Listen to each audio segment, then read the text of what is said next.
welcome to my channel. I am doing a video. My nails are longer than last time. That's fun. And I have the other canvas. Isn't this fun? It'll be so nice to paint the other one. Yay! Anyway, my last piece was of this cactus, and this time I'm going to paint a little shroom. And I decided to go for like a much brighter palette. Obviously, I have a limited selection of colors when it comes to my water brush pens, so that's why it looks so very saturated and bright. Instead, I'm actually going to make yellow in this color. I can't even describe it, but it's gonna be cool. Okay, trust me, it's gonna be cool. All right. I'll keep the same width, the English, of the stripes as I did with the other one, because I did like how nice and neat they were and like thick, because I only have so much left of this tape. So yeah, I think I have just enough to measure out what I need to block out for space. And this time it'll be better because, trust me, I won't be painting white on it. It'll be black instead. So I replaced the white with yellow. That's my point. I learned from mistakes, okay? I know what I'm doing, I swear. The first step was putting on masking tape. I measured each strip out. By that I mean I just placed the tape next to itself and then marked where I want it to go further into the canvas. Because when I did it freehand on my first attempt at doing this background, it was wonky and wobbly and looked ugly.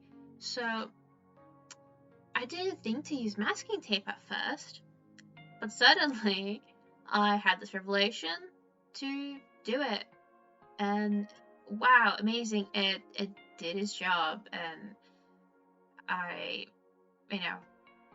it looked nice the first time. Well, not first time, rather the second time that I did it in the previous video.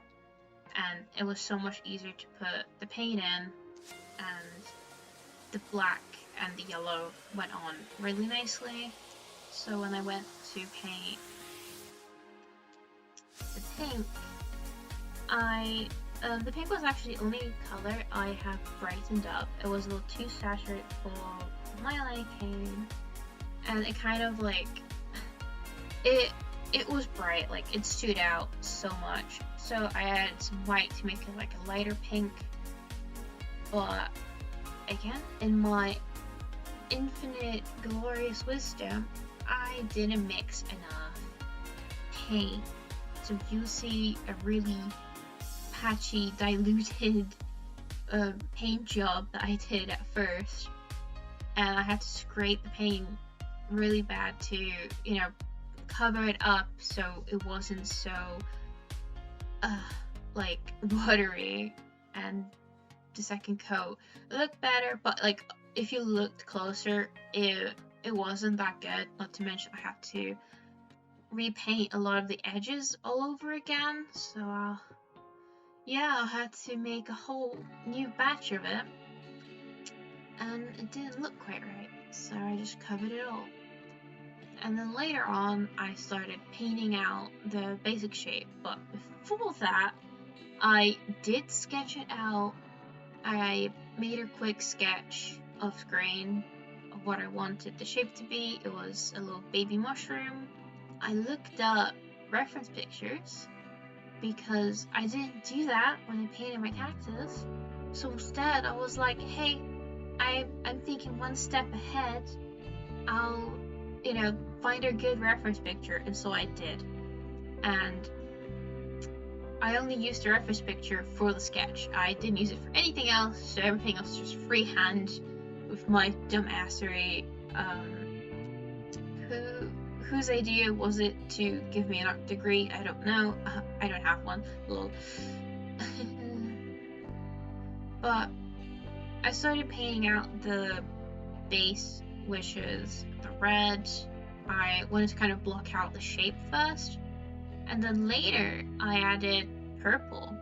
And funny story with that, the only reason I did it this way, or reason why I thought putting purple for shading was a good idea, is because when I was younger, 6 years ago exactly, I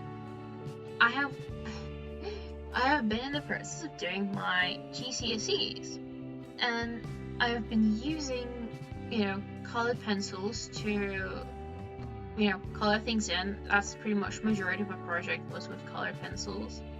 And I found that, using black underneath the red made the black still look black, and the color kind of lost its, color and vibrancy. It just became really like dull and ugly looking. And my teacher saw me struggling and suggested that instead of using black for shading on colors, I should use like different ones. So example, I was using red at the time, so she suggested I use purple for the dark edges, and that helped me out. I was actually, well, like, as people will say, chuffed with the result, which is it just looked better. Like, the shading was like actually good looking, and I was just surprised. And yeah, and I kind of like had this piece of advice just lying around my brain all these years until now. 6 years later, I actually followed the advice, because I haven't used it since that time. I haven't used colored pencils for a really long time, so I really didn't need to remember this, but it actually came in useful for this painting, because I wanted like softer shadows on the painting to make it look more realistic and 3D, and I feel it worked and it looked nice. I put in yellow, and I in retrospect I feel like I probably shouldn't have, because it just gets enveloped, like, completely devoured by the red later on. But yeah, I started painting on the stem, so it's a stem. Like, what else do you want me to say?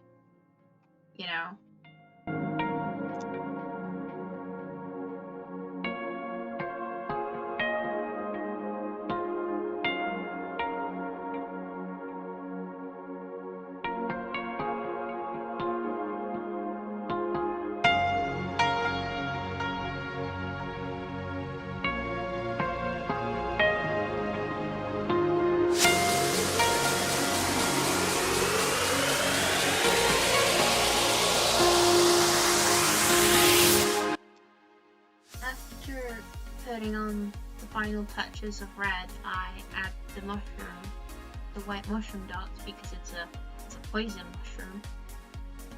And yeah, I think it looks fine.